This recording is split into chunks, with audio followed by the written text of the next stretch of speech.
பால் கொல்கட்டை.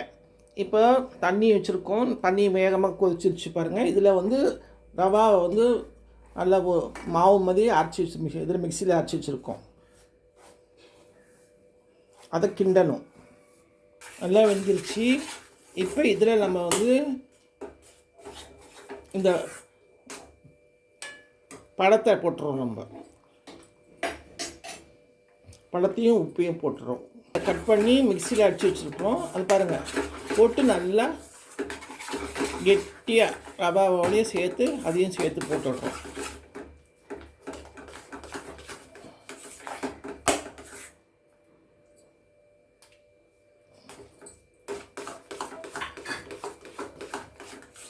இப்போ உருண்டையாக பிடிச்சி ஆவியில் வேக வச்சுருக்குது.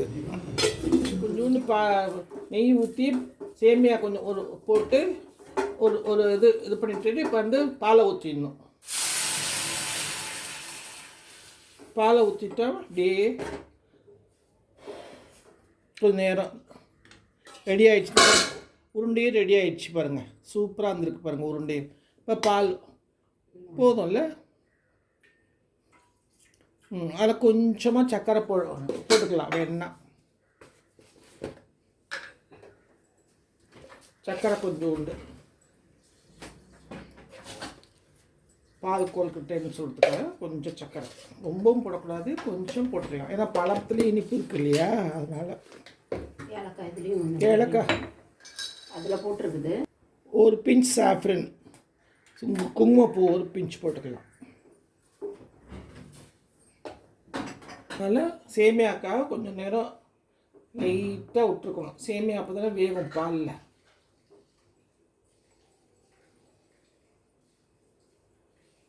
பாருங்கள், நல்லா சேமியா பாலும் சுண்டிடுச்சு, நல்லா வெந்துருச்சு. சேமியாவும் இவ்வளோ சூப்பராக இருக்கு பாருங்கள். இப்போ நம்ம அந்த உருண்டைங்களை போட்டுடலாம்.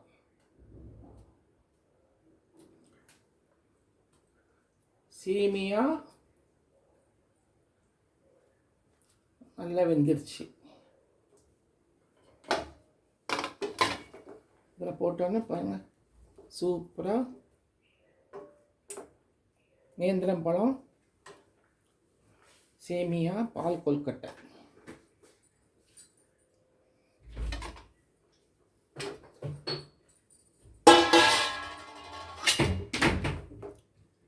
பால் வேணுன்னா இன்னும் கூட ஊற்றிக்கலாம் நம்ம.